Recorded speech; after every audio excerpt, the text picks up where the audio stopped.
Chapter 57.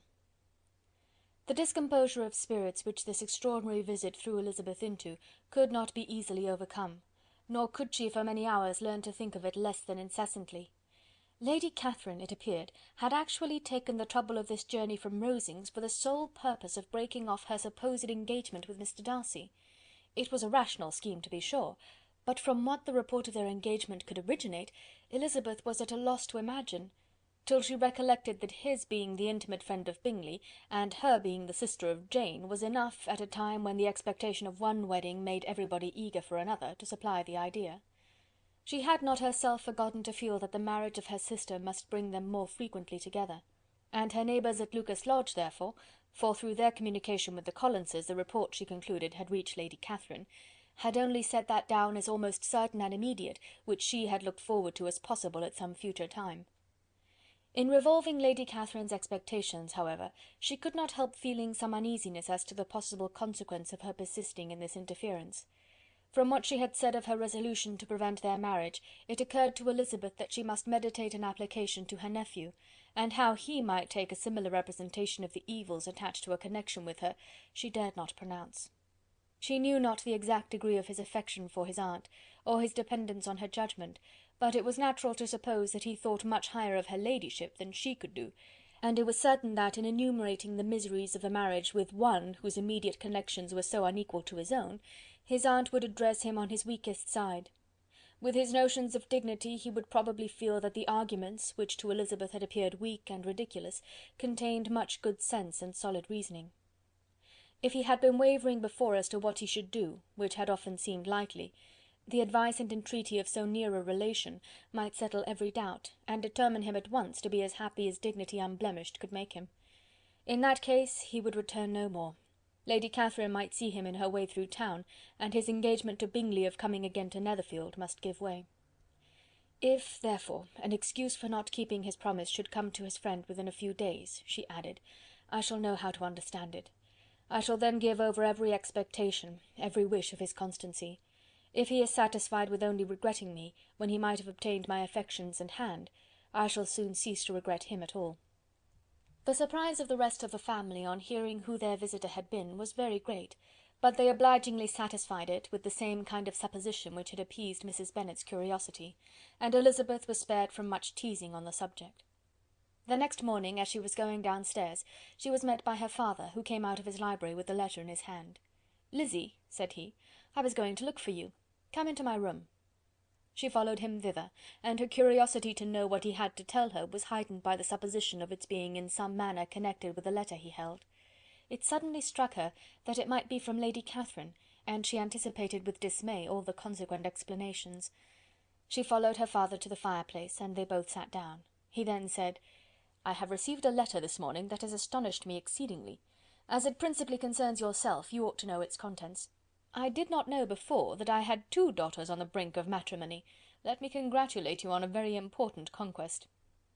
The colour now rushed into Elizabeth's cheeks in the instantaneous conviction of its being a letter from the nephew instead of the aunt, and she was undetermined whether most to be pleased that he had explained himself at all, or offended that his letter was not rather addressed to herself, when her father continued, "You look conscious. Young ladies have great penetration in such matters as these, but I think I may defy even your sagacity to discover the name of your admirer. This letter is from Mr. Collins." "From Mr. Collins? And what can he have to say?" "Something very much to the purpose, of course. He begins with congratulations on the approaching nuptials of my eldest daughter, of which, it seems, he has been told by some of the good-natured gossiping Lucases. I shall not sport with your impatience by reading what he says on that point. What relates to yourself is as follows: "Having thus offered you the sincere congratulations of Mrs. Collins and myself on this happy event, let me now add a short hint on the subject of another, of which we have been advertised by the same authority. Your daughter Elizabeth, it is presumed, will not long bear the name of Bennet after her eldest sister has resigned it, and the chosen partner of her fate may be reasonably looked up to as one of the most illustrious personages in this land." "Can you possibly guess, Lizzy, who is meant by this?" This young gentleman is blessed in a peculiar way with everything the heart of mortal can most desire: splendid property, noble kindred, and extensive patronage.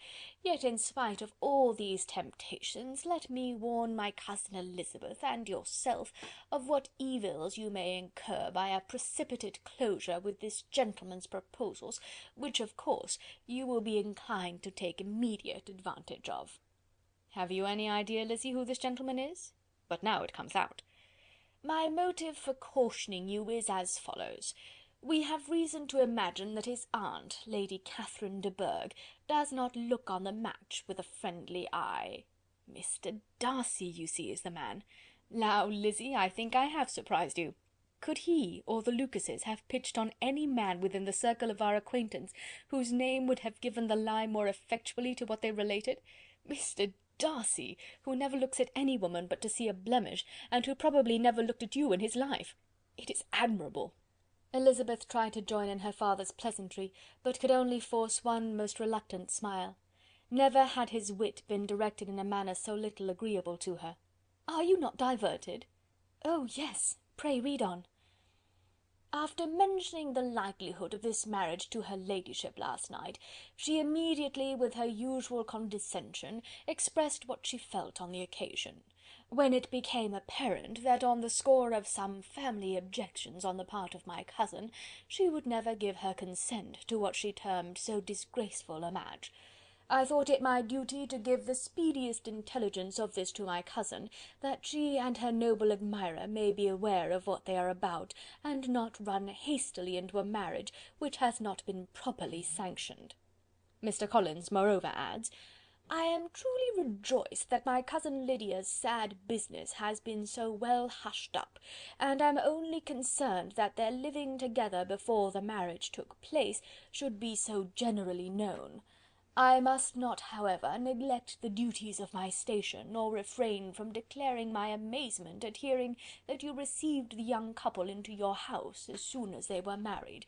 It was an encouragement of vice, and had I been the rector of Longbourn, I should very strenuously have opposed it. You ought certainly to forgive them as a Christian, but never to admit them in your sight, or allow their names to be mentioned in your hearing." That is his notion of Christian forgiveness. The rest of his letter is only about his dear Charlotte's situation, and his expectation of a young olive branch. But, Lizzy, you look as if you did not enjoy it. You are not going to be missish, I hope, and pretend to be affronted at an idle report.